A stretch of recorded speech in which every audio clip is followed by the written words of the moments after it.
Hello friends, welcome back to this channel. दोस्तों, इस video में रिलायंस कम्युनिकेशन के लिए हम लोग बातचीत करेंगे, लेकिन दोस्तों आगे बढ़ें उससे पहले आपसे रिक्वेस्ट करना चाहूँगा कि अगर आप चैनल को फर्स्ट टाइम देख रहे हैं, फाइनेंस मार्केट को सब्सक्राइब करके बेल आइकन को हिट कर लीजिए।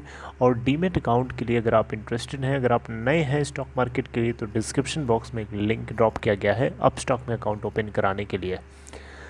दोस्तों, हम बात कर रहे हैं इस वीडियो में रिलायंस कम्युनिकेशन लिमिटेड के लिए। और पहले एक चीज़ क्लियर कर देना चाहता हूं कि ज़रूरी नहीं है दोस्तों, मैं जो एजम्पशन यहां पे लूँगा वो ज़रूरी नहीं है कि सच हो, वो गलत भी साबित हो सकता है। आप लोगों को क्या लगता है इस तरीके से, क्या आप लोगों को भी लगता है? कमेंट बॉक्स में आप येस या नो लिख सकते हैं। दोस्तों, रिलायंस कम्युनिकेशन लिमिटेड, मुझे ऐसा लगता है कि ये एक कूड़ेदान में पड़ा हुआ एक चमकता हुआ जेम है, जिसके ऊपर मुकेश अंबानी की नज़र तो पड़ी है, लेकिन हाथ नहीं लगा पा रहा है, क्योंकि कहीं न कहीं उसको अभी इस समय हाथ लगाना खतरे से खाली नहीं दिखता।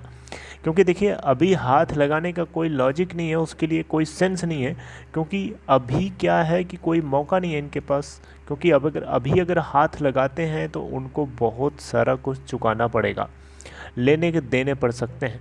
क्योंकि अभी अगर हाथ लगाते हैं तो इस कंपनी के ऊपर जो बैंकों का कर्जा है वो चुकाना पड़ेगा, प्लस इस कंपनी के ऊपर जो डिपार्टमेंट ऑफ टेलीकम्युनिकेशन का कर्जा है वो चुकाना पड़ेगा। फिर आप इस कंपनी को ले सकते हो पूरी तरीके से full on, which is not possible कि मुकेश अंबानी इस तरीके से करेगा। बिल्कुल ये पॉसिबल नहीं है। सही तरीका तो देखा जाए तो यही है इसको टेक ओवर करने का, कि आर कॉम के पूरे ड्यूज़ को पे करो और कंपनी को ले जाओ, क्या दिक्कत है। लेकिन ये नहीं करेगा, क्योंकि ऐसा कोई बेवकूफ़ी होगा जो करेगा, है ना। मेरी बात समझ रहे हैं? लेकिन दोस्तों, इसकी जगह पे अगर ये, तो सही तरीका तो यही है, लेकिन गलत तरीका ये है कि इस कंपनी को किसी न किसी तरीके से झलाओ, लोगों को इस तरीके से डिले करवाओ प्रोसेस में। क्योंकि ये जो डिले हो रहा है, कहीं न कहीं कोई न कोई ऐसी चीज़ है जो हम लोगों तक पहुंचने से, हमारी पहुंच से, आम आदमी की पहुंच से बाहर है, जो हम तक नहीं पहुंचने दिया जाता है कि इस कंपनी में एक्चुअली में क्या चल रहा है और क्या होने वाला है।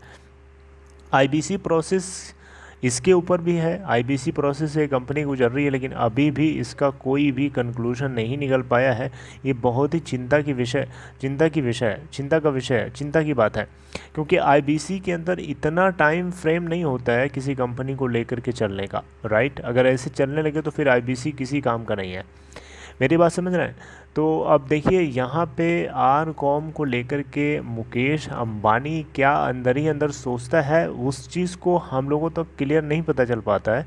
और ये कहीं न कहीं इस बात की तरफ इशारा करता है कि कोई न कोई ऐसी छुपी चाल है जो दोनों चल रहे हैं मिल करके, दोनों भाई, जो पब्लिक इन्वेस्टर्स तक पता नहीं चलने दिया जा रहा है। अब कूड़ेदान के अंदर कूड़ा उठाना, देखिए, कूड़ेदान के अंदर से कूड़ा उठाना यहाँ पे एक शर्म की भी बात है। मुकेश अंबानी के लिए एक शर्म की भी बात है, क्योंकि मुकेश अंबानी जिस पोजीशन पे है, जिस जगह पे है, उस जगह से कूड़ेदान में झुक करके कूड़े के ढेर से कोई अच्छी चीज़ उठाना उसके लिए एक शर्म की बात है, राइट। लेकिन दोस्तों, उस चीज़ के लिए वो अनिल अंबानी का यूज़ कर सकता है, और अच्छा खासा कर भी रहा है। अपने बिजनेस बेनिफिट के लिए तो कर ही रहा है ना। आर जियो के बेनिफिट के लिए आर कॉम के स्पेक्ट्रम का भरपूर यूज़ कर रहा है कि नहीं कर रहा, बताइए। बेनिफिट ले रहा है कि नहीं ले रहा? अनिल अंबानी पूरी तरीके से यहाँ पे भाई की मदद करने में हाथ दिया है कि नहीं दिया? दिया है, तभी तो आज आर जियो आर कॉम के बेनिफिट को यूज़ कर पा रहा है, आर कॉम के स्पेक्ट्रम को यूज़ करके बाकी कॉम्पिटिटर से अच्छे से कॉम्पीट कर पा रहा है। अगर आर कॉम ना होता मार्केट में, तो क्या आर जियो अपने दम पे खड़ा होकर के मार्केट में जो रेवेन्यू शेयर आज गेन करे बैठा है, क्या गेन कर पाता? आपको लगता है? मुझे तो नहीं लगता है कि पॉसिबल था, राइट। और रही बात डिपार्टमेंट ऑफ टेलीकम्युनिकेशन की, तो डॉट भी कहीं न कहीं पार्शियल रहा है रिलायंस जियो को लेकर के। और रिलायंस कम्युनिकेशन लिमिटेड एक तरीके से देखा जाए तो अनिल अंबानी एक शिकार है, और इस मतलब एक टारगेटेड पर्सन है, और जो पूरी तरीके से इस्तेमाल किया गया है, जानबूझ के इस्तेमाल किया गया है मुकेश अंबानी के द्वारा। और ये एक तरीके से ऐसा लगता है कि एक पोर्ट्रेट स्टोरी है जो ये फॉलो कर रहे हैं, और इन दोनों के बीच में स्टोरी आपस में कन्वेड है। आम आदमी को वो चीज़ नहीं पता चल पाएगी। कोई ना कोई ऐसी चीज़ है दोस्तों, ऐसी चीज़ नहीं लगती है कि ये ट्रांसपेरेंटली गेम ओपनली गेम खेला जा रहा है या ओपनली पूरा सब कुछ हो रहा है, ऐसा नहीं है। Something is happening behind the curtain which is very difficult to know, right. तो दोस्तों मुझे ऐसा लगता है, अब देखिए जेम मैं इसलिए बोल रहा हूँ क्योंकि आर कॉम के अपने जो बिज़नेस हैं उन बिज़नेस को अगर चलाने वाला सही से चलाए तो क्या वो प्रॉफिट नहीं देगी? क्या ये गाय दूध नहीं देगी? देगी, बिल्कुल देगी। लेकिन दिक्कत यह है कि उस गाय की सेवा तो करना पड़ेगा ना।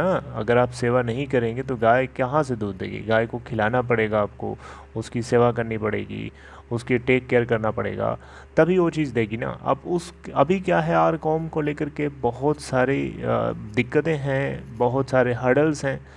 अलग अलग बैंक्स परेशान करते हैं, अलग अलग क्रेडिटर्स हैं, ऑपरेशनल क्रेडिटर्स अलग अलग हैं, डॉट है उसमें, ऊपर से स्टेक होल्डर्स परेशान हैं क्योंकि स्टेक होल्डर्स का तो कुछ नहीं है, उनके पास तो कुछ भी नहीं है। उन्होंने जबकि इस कंपनी के अंदर 90% प्लस तक उनकी होल्डिंग पड़ी हुई है, राइट। तो दोस्तों आर कॉम को लेकर के क्या आपको लगता है कि मुकेश अंबानी के लिए ये एक जेम की तरह साबित हो सकता है? मुझे तो लगता है, क्योंकि अगर आर कॉम अगर आर जियो के साथ मर्ज हो जाता है, इस केस में आर जियो बेनिफिट पूरा भरपूर ले पाएगा अपने कॉम्पिटिटर्स के साथ कॉम्पीट करने के लिए, वैसे भी कर रहा है। लेकिन बस दुख इसी बात का है कि आर जियो कम कॉम्पीट कर रहा है, लेकिन चीटिंग के साथ कर रहा है, क्योंकि आर कम्युनिकेशन के स्पेक्ट्रम को क्यों यूज़ कर रहा है भैया? आप इसके डिपार्टमेंट ऑफ टेलीकम्युनिकेशन को ड्यूज़ को पे करो, फिर यूज़ करो। हम सबको किसी को कोई प्रॉब्लम नहीं होगी।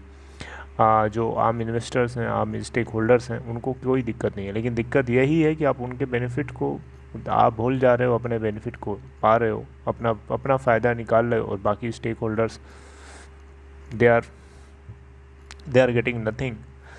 तो दोस्तों जैसा आप लोगों को लगे आप मुझे कमेंट बॉक्स में बता सकते हैं। बाकी देखते हो दोस्तों आप लोगों को क्या लगता है, क्या हो सकता है आगे आने वाले सिचुएशन में। आप कमेंट बॉक्स में अपने पॉइंट ऑफ व्यू को शेयर कर सकते हैं, शॉर्ट वर्ड्स के, मतलब कम से कम शब्दों के, ज़्यादा लंबा कमेंट ना लिखते हुए कंसोलिडेटेड बेसिस पे आप अपने पॉइंट ऑफ व्यू को शेयर कर सकते हैं। Take care, see you next time.